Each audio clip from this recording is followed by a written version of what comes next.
오늘 우리가 함께 볼 하나님의 말씀은 사무엘하 21장입니다. 사무엘하 21장 1절부터 6절 그리고 15절부터 17절까지의 말씀입니다. 제가 가진 성경은 구약성경 499쪽입니다. 사무엘하 21장 1에서 6절 그리고 15절부터 17절까지 말씀입니다. 제가 한 절 읽고 여러분들이 한 절 읽고 마지막 절을 함께 읽으며 교독하겠습니다. 제가 먼저 읽도록 하겠습니다. 다윗의 시대에 해를 거듭하여 3년 기근이 있으므로 다윗이 여호와 앞에 간구하매 여호와께서 이르시되 이는 사울과 피를 흘린 그의 집으로 말미암음이니 그가 기브온 사람을 죽였음이니라 하시니라. 이스라엘 족속이 아니요 그들은 아모리 사람 중에서 남은 자라. 이스라엘 족속들이 전에 그들에게 맹세하였거늘 사울이 이스라엘과 유다 족속을 위하여 열심히 있으므로 그들을 죽이고자 하였더라. 이에 왕이 기브온 사람을 불러 그들에게 물으시니 다윗이 그들에게 묻되 내가 너희를 위하여 어떻게 하랴? 내가 어떻게 속죄하여야 너희가 여호와의 기업을 위하여 복을 빌겠느냐 하니 대답하되 사울과 그의 집과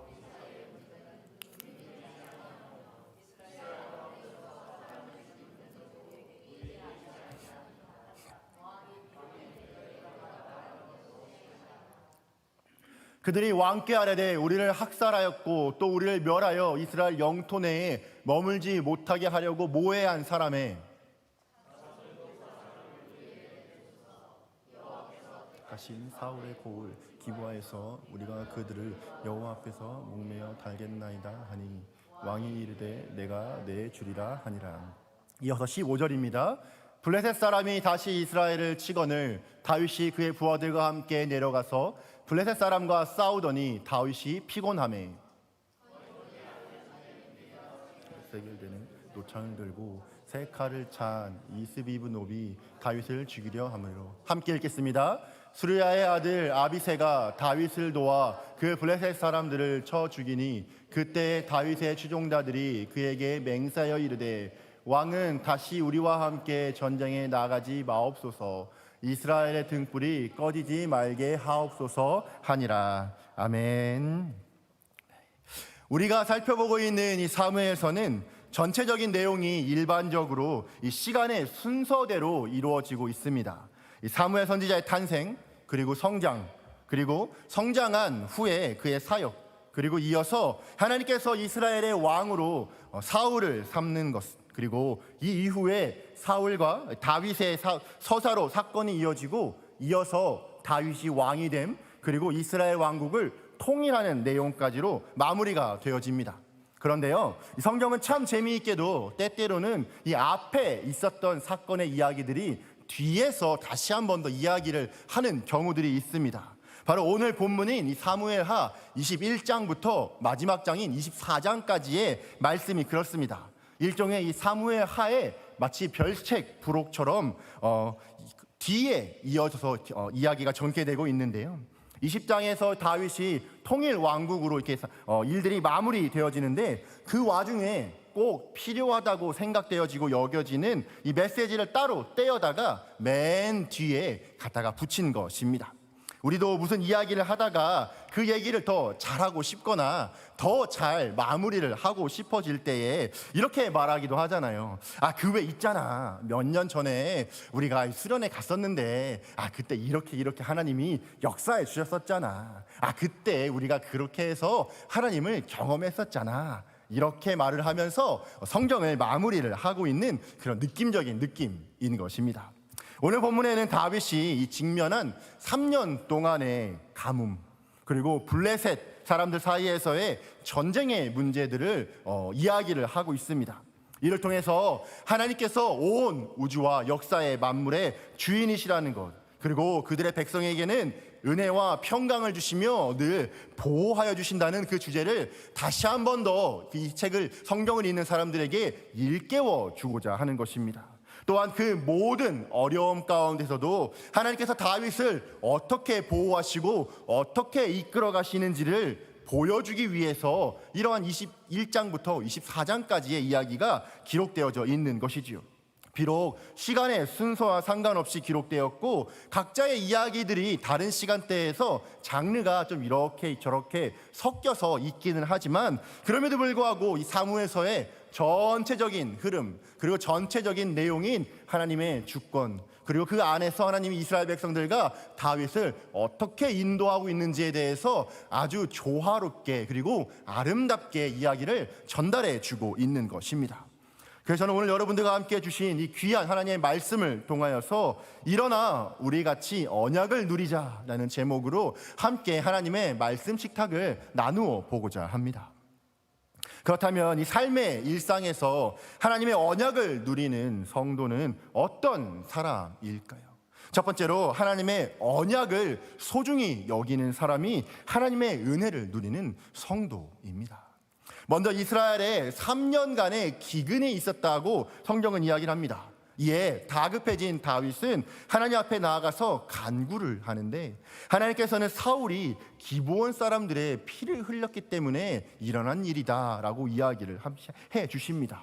1절 말씀을 우리 같이 함께 읽어보도록 할까요? 준비되셨죠? 시작. 다윗의 시대에 해를 거듭하여 3년 기근이 있으므로 다윗이 여호와 앞에 간구하매 여호와께서 이르시되 이는 사울과 피를 흘린 그의 집으로 말미암음이니 그가 기브온 사람을 죽였음이니라 하시니라. 아멘. 오늘 사건은요, 다윗의 시대의 해라는 말로 거듭 이야기를 하면서 시작합니다. 청년 다윗은 30세에 왕위에 올랐죠. 헤브론에서 그래서 7년 6개월을 유다 지파를 통치했고, 그리고 이후에 예루살렘에서 33년 동안 이스라엘을 통치했습니다. 따라서 이 말을 보게 되어지면은 이 사건이 어느 때에 일어난 일인지는 정확하게 알기는 어렵습니다. 그렇지만 오늘 본문에 기록되어진 내용으로 보게 되어진다면 이 사건은 다윗 왕이 무비보셋을 찾은 후 얼마 되지 않은 때, 다시 말하자면은 다윗 왕국이 초기에 일어난 일이었음을 우리는 짐작할 수 있게 됩니다. 왕으로 기름을 받았고 얼마 되지 않았는데 3년 동안이나 연속으로 흉년이 들어버렸죠. 그래서 양식이 모자라서 백성들이 굶주리고 있는 상황이 펼쳐지고 있는 것입니다. 이 구약의 이스라엘 백성들은 재난 또는 이 기근을 하나님께서 주시는 벌 또는 심판으로 이해를 했었습니다. 그런데 하나님이 특별히 사랑하시고 특별히 선택하여서 왕으로 기름 부음 받은 이 다윗 왕의 통치 시대에 연속으로 3년 동안이나 이 기근이 발생하자 이스라엘 백성들은 그것을 쉽게 처리할 수 없는 뭔가 큰 문제 또는 염려거리로 여길 수밖에 없었던 것입니다. 그렇기에 다윗은 여호와 앞에 즉시로 나아가 기도하기 시작합니다. 하나님, 이게 도대체 어떻게 된 일입니까? 무슨 일입니까? 왜 당신의 백성인 이스라엘 백성들과 제가 이렇게 어려움을 겪어야만 하는 것입니까? 그 이유가 있다면 어서 나에게 알려주십시오. 하나님, 말씀하여 주십시오 라고 주 앞에 나아가 기도를 했던 것입니다. 그러자 하나님께서는 그 흉년의 이유를 말씀해 주시는데, 사울 왕이 기브온 사람들을 죽였기 때문이다 라고 이야기를 합니다. 오늘 보면 2절 말씀을 보게 되어지면 기브온 사람들은 원래 아모리 족속 사람인데 이스라엘 공동체의 한 일원이 되었다라고 이야기를 합니다. 여호수아서 9장을 보게 되어지면 이 사건의 배경이 나오게 되죠. 모세 이후에 여호수아의 리더십으로 이스라엘 백성들이 똘똘 뭉치게 됩니다.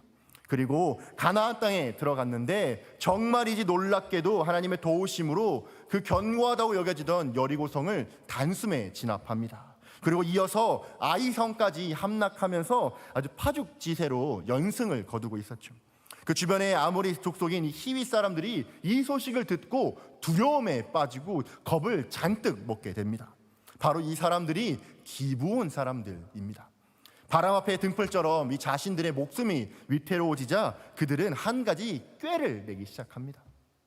그들은 사절단을 만들어 보내면서 자신들이 아주 멀리에서 걸어온 것처럼 꾸며냈습니다.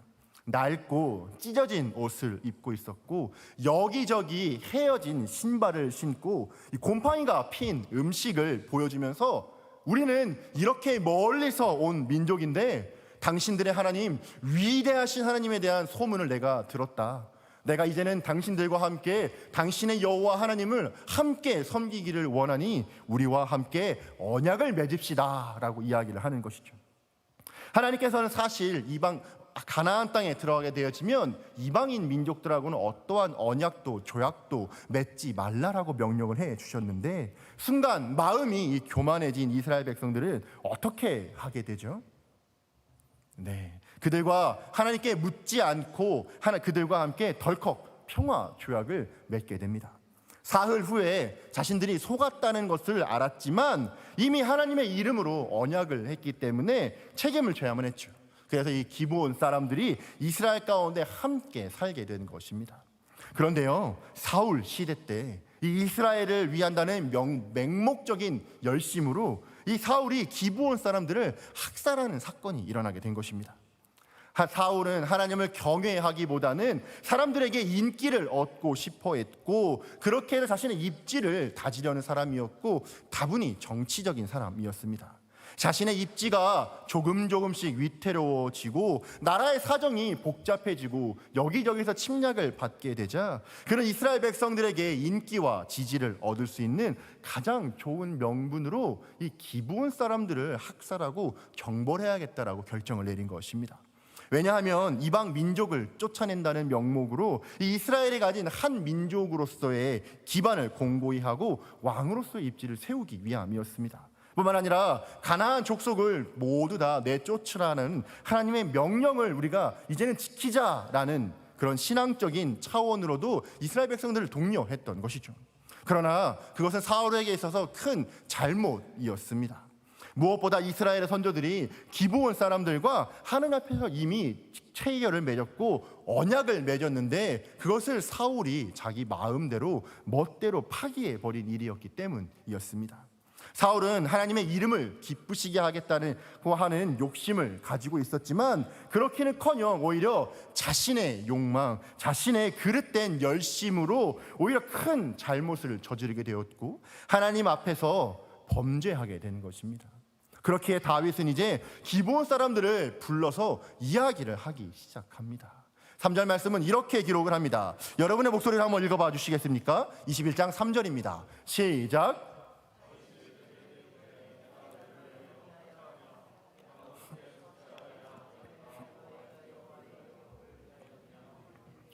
아멘.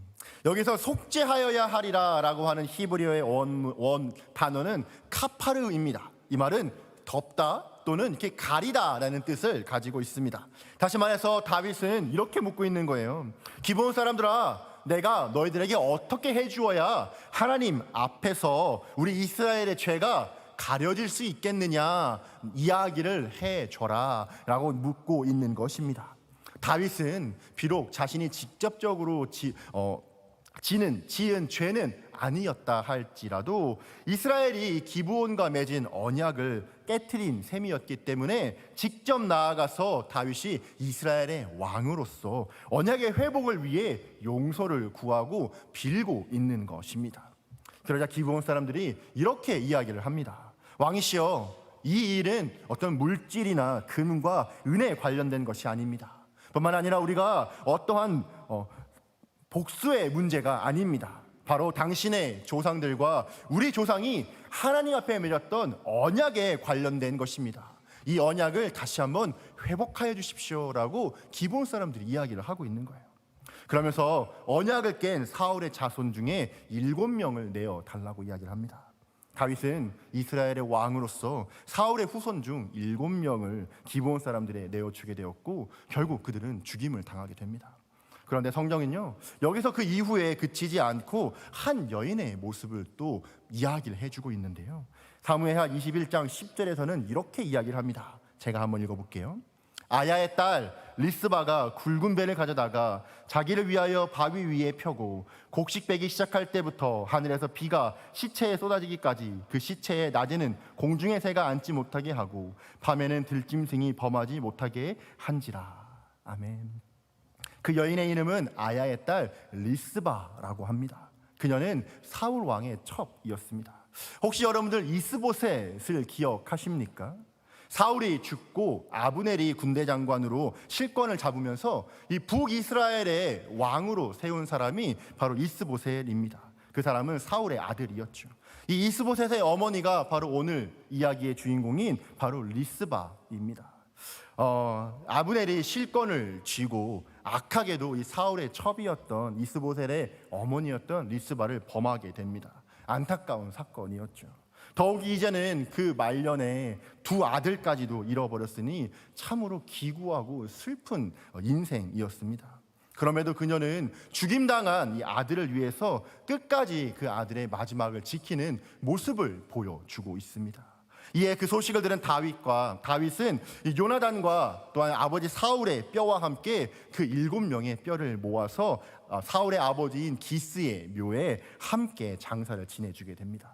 그렇게 하고 나니까 하나님이 그들의 기도를 들으시고 마침내 비를 내려주시게 되었습니다. 사랑하는 우리 성도님들, 저는 오늘 말씀을 묵상하고 준비하면서 몇 가지 믿음의 원리를 하나님께 배우게 되었습니다. 그것은 하나님 앞에 죄는 반드시 드러나게 된다라는 것입니다. 아무리 나의 의도가 좋았고 그것을 통해서 많은 유익을 얻게 된다 할지언정 하나님 앞에서 약속을 지키고 하나님 앞에 언약을 지키는 것보다 더 좋은 유익, 더 좋은 일은 있을 수 없다라는 것입니다.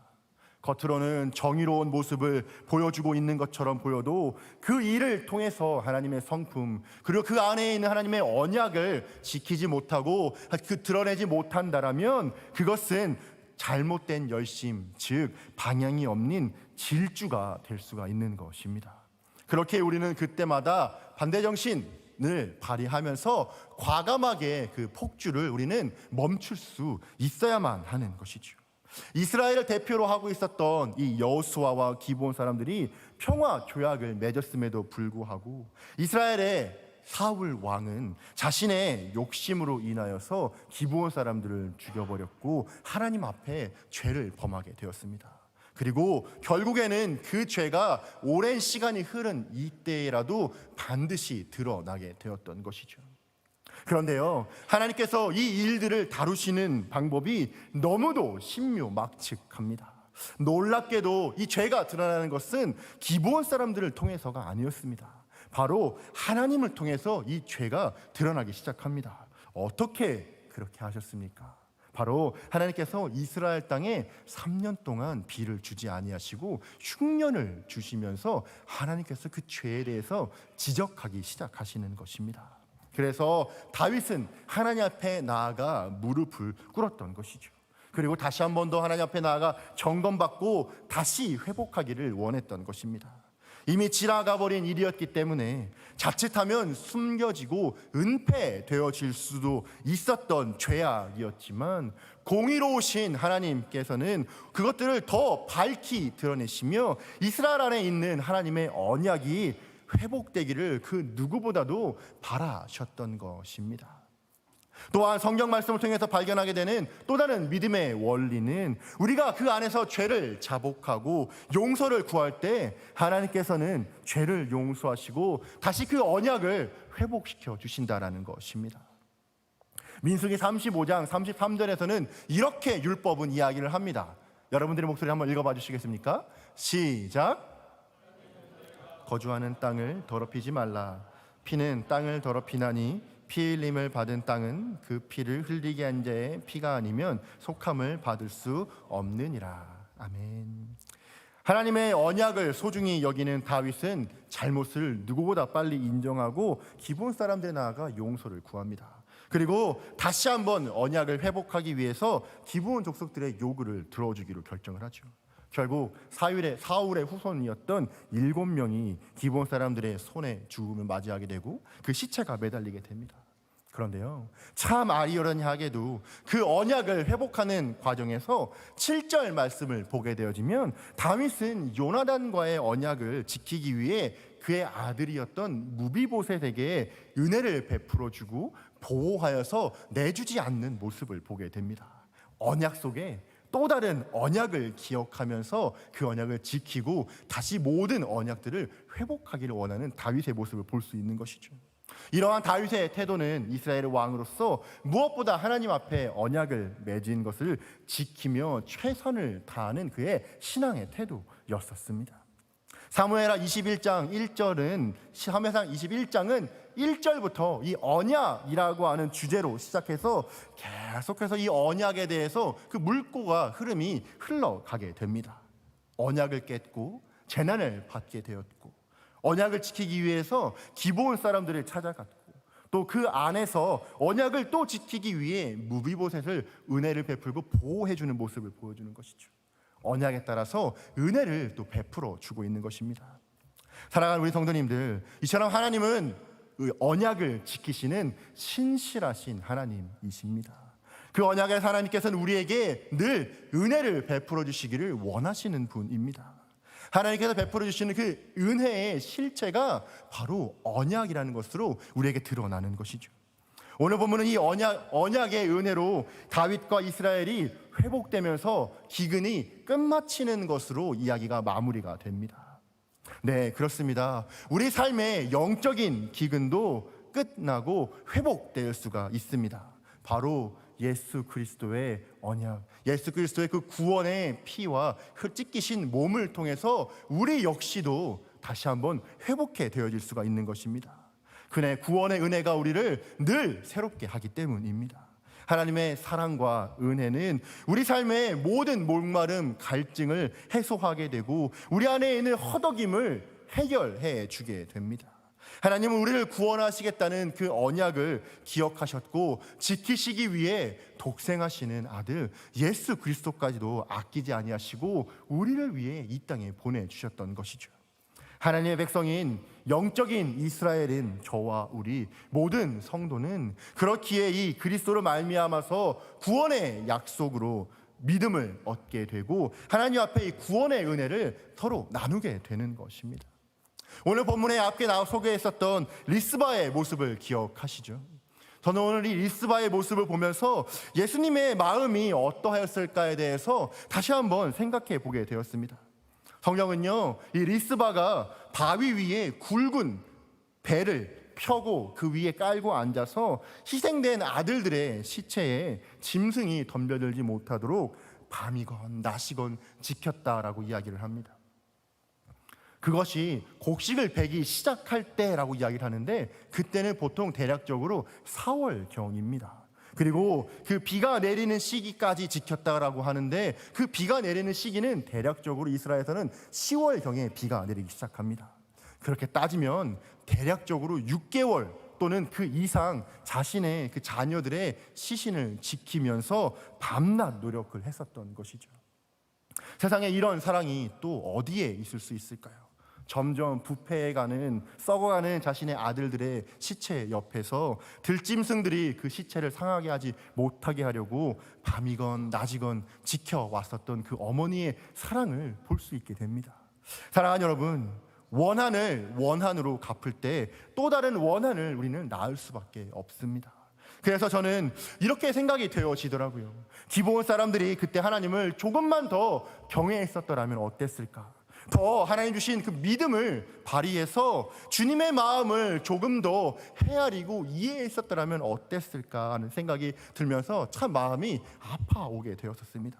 사람의 목숨이 아니라 사울 왕의 후손의 목숨이 아니라 번제와 하나님을 향한 그 예배로 하나님 앞에 용서하고 회합을 하고 연합되어지는 모습을 보여왔다라면 오히려 하나님이 얼마나 기뻐하셨을까 하는 그런 생각들이 들게 되더라고요. 하지만 이 와중에도 두 아들을 잃은 이 미스바는 원한을 원한으로 갚지 않았습니다. 그녀는 아무런 말도 하지 않고 그저 묵묵히 자신의 자녀들의 시신을 지켰을 뿐입니다. 그녀의 마음은 어땠을까요? 그녀가 그런 일들을 행하면서 그 마음 안에 어떠한 생각들을 가지고 있었을까요? 원한을 원한으로 갚지 않고 억울하고 답답하지만 묵묵히 하나님 앞에서 자신의 마음을 드리며 간절한 마음의 예배를 그녀는 드리고 있지 않았을까요? 죽음과 아픔의 사슬을 끊어내고 생명과 이스라엘 안에 화합 그리고 연합을 누구보다도 이 리스바는 바라고 있지 않았을까 하는 그런 생각이 들었습니다. 그러면서 이러한 모습이 바로 우리 예수님의 모습이었다라는 것이 생각이 나더라고요. 바울은 로마서에서 이렇게 이야기를 합니다. 로마서 8장 2절 말씀입니다. 이는 그리스도 예수 안에 있는 생명의 성령의 법이 죄와 사망의 법에서 너를 해방하였음이니라. 아멘. 사내들인과 헤롯 왕 그리고 빌라도의 앞에서 예수께서는 어린 양과 같이 잠잠하시며 묵묵히 침묵하셨습니다. 그분은 하나님이셨고 근본 본체의 주님이셨지만 그저 아무런 말씀을 하지 아니하시며 그 사람들의 모든 인류의 죄를 담당하시는 모습을 보여주셨죠.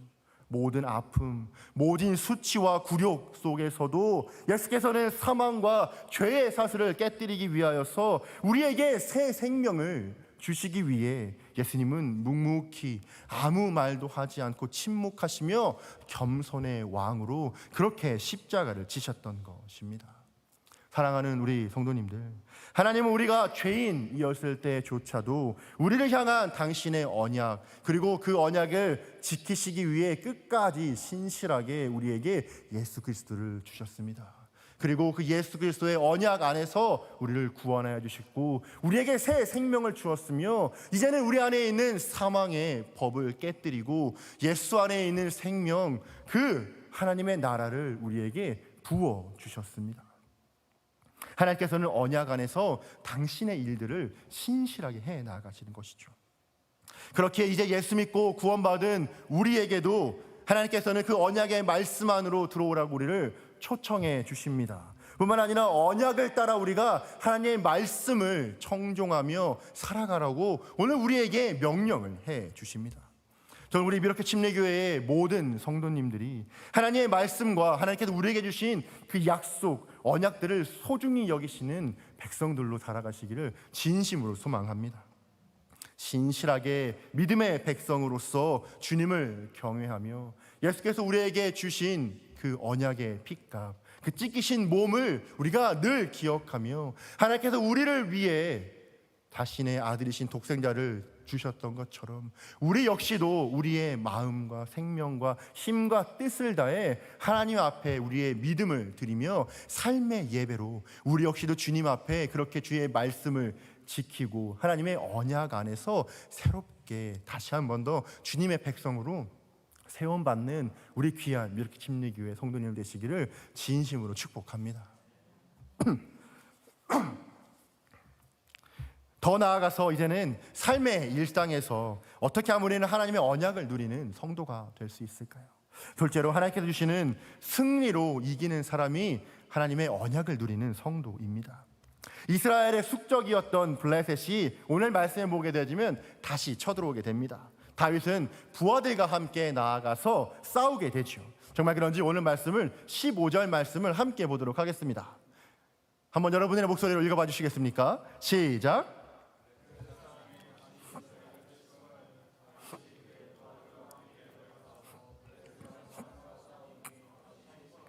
아멘. 오늘 본문은요, 다윗과 다윗의 부하들이 오랜 숙적이었던 이 블레셋과 전쟁을 벌인 결과에 대해서 이야기를 해줍니다. 15절에 있었던 말씀과 같이 블레셋 사람들이 다시 이스라엘을 공격해 옵니다. 본문이 말하는 이 블레셋이 언제 침공이 왔는지에 대해서는 정확히 알기는 어렵지만 이 안에 드러나는 상황들의 여건을 보건대 어쩌면 다윗의 통치 초기에 마찬가지로 르바임 골짜기에서 있었던 전쟁을 이야기를 한 것처럼 보여집니다. 예전에 다윗이 이스라엘의 영웅이 된 계기를 여러분 혹시 기억하십니까? 바로 골리앗을 쓰러뜨렸던 사건이었잖아요. 그때 골리앗, 블레셋에는 골리앗 외에도 그와 비슷한 이 거구의 거인족들이 있었던 것으로 보입니다.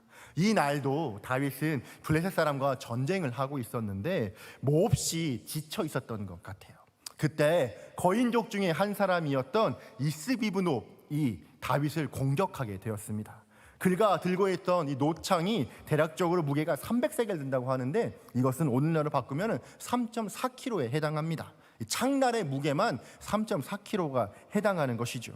삼국지 연의에서 우리가 생각해 보건대 관우 운장이 들고 다녔던 청룡 언월도나 이 장비 익덕이 들고 다녔던 장팔 3호만큼 아주 거대하고 큰 그런 창이었던 것으로 보여집니다. 그때에 아비새가 다윗을 도와서 이 거인을 물리치고 다윗을 구한 일이 있었습니다. 이날 아비새는 정말이 놀랬던 것 같아요. 아비새도 전쟁으로 잔뼈가 굵은 맹장 중에 맹장이었거든요. 그런데요, 놀란 가슴을 쓸어내리면서 다윗에게 이렇게 얘기하는 거예요. 왕이시여, 당신은 이스라엘의 등불이니 다시는 전장에 나아가지 마십시오. 혹시 당신의 목숨을 잃을까 내가 몹시도 두렵습니다 라고 이야기를 하는 거예요. 이어서 성경은 블레셋 군대에 속했던 이 거인족들의 이름과 그들을 물리쳤었던 이 다윗의 용사들에 대해서도 이야기를 합니다.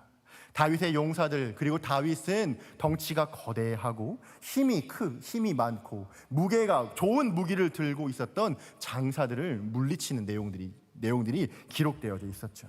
그런데 그 내용들을 보게 되어지면 그들이 이길 수 있었던 원인은 바로 무엇이었냐라면 바로 하나님을 기억하고 하나님의 이름으로 그들에게 다가갔었던 것입니다.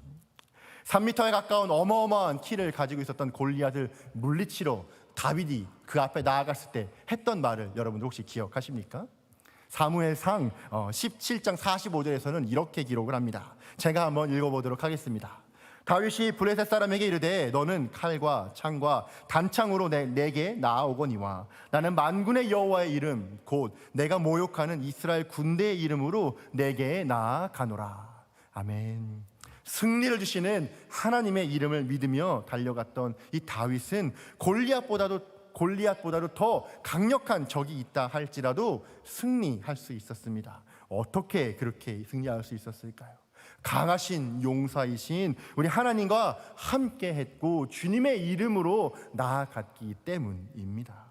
이러한 다윗과 블레셋 사이에 있었던 이러한 전쟁들은 오늘 살아가는 우리에게도 성도들에게 끊임없이 일어나는 영적 전쟁을 나타내 주기도 합니다. 사랑하는 우리 성도님들, 그렇기에 우리는 늘 깨어 있어야만 합니다. 우리 안에 있는 죄성 그리고 세상을 향한 이 욕망이 물밀듯이 몰려올 때를 우리도 경험하지 않습니까? 그럴 때 우리가 해야 하는 일들은 늘 깨어서 하나님 앞에 나아가 엎드리며 만군의 이름이신 여호와의 이름으로 영적 전쟁하며 대적하는 것입니다. 사무엘 8장을 보게 되어지면 블레셋 사람들이 다윗과 치르는 전쟁의 이야기가 소개가 되어지고 있습니다. 그리고 그들은 결국 항복을 하게 되고 메뎃 암마를 빼앗기게 되었다라고 이야기를 합니다. 이 메뎃 암마라는 뜻의 이름은 모성의 굴레, 어머니 성의 굴레라는 뜻을 가지고 있습니다. 다시 말하자면 블레셋에게 있어서 어머니와 같은 수도가 함락되었다라는 것입니다.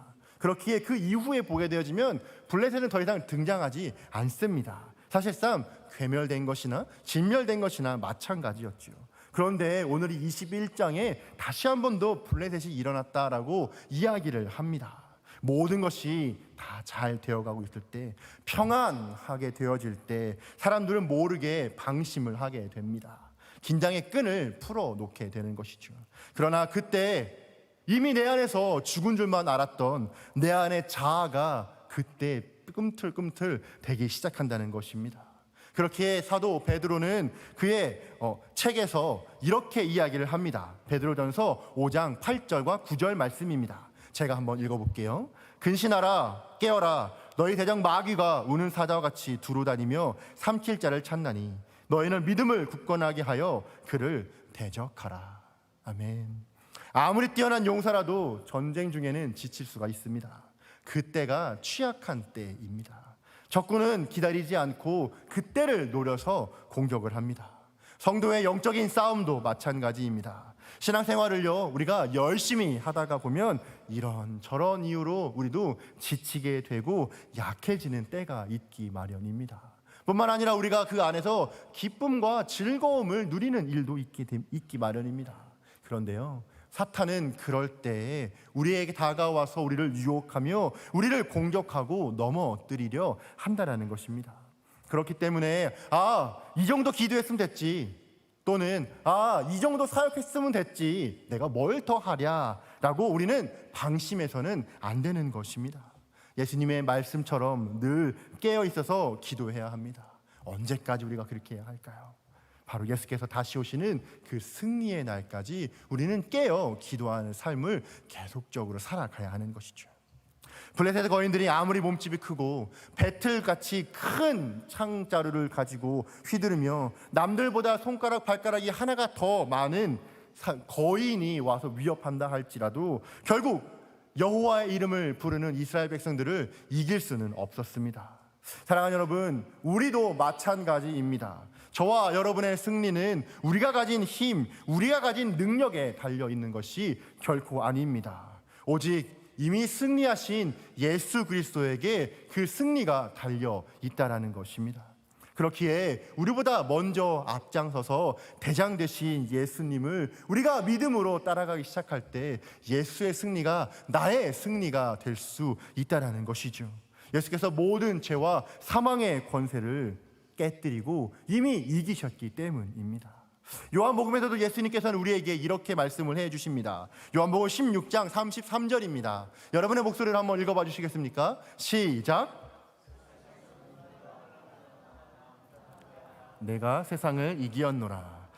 사도 요한 역시도 요한 1서에서 이렇게 이야기를 합니다. 제가 읽어보겠습니다. 무릇 하나님께로부터 난 자마다 세상을 이기느니라. 세상을 이기는 승리는 이것이니 우리의 믿음이니라. 아멘.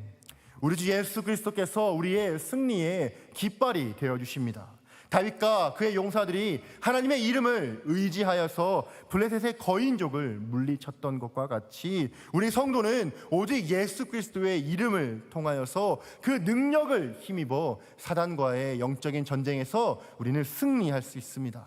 저는 우리 미러키 침례교회 성도님들도 마찬가지로 늘 성령 충만함으로 하나님의 전신 갑주를 입고 영적 전쟁에서 승리하시는 우리 성도님들이 되시기를 진심으로 축복합니다. 여러분 안에 있는 힘을 의지하지 마십시오. 우리 여러분 안에 있는 능력을 의지하지 마십시오.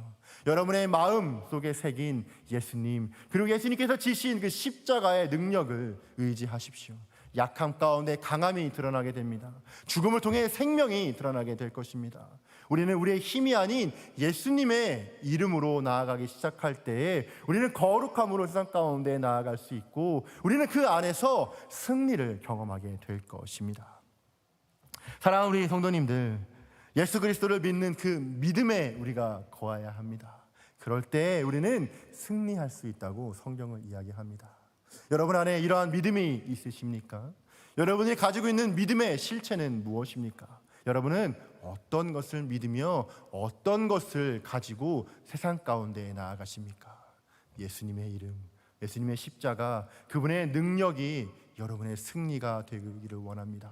그리고 그 예수 그리스도의 그 이름 그 자체를 가지고 세상 가운데 나아가 승리하는 성도로서의 삶을 살아가시기를 진심으로 축복합니다. 우리 오늘 들은 말씀을 기억하고 그 말씀을 의지하며 함께 기도했으면 좋겠습니다.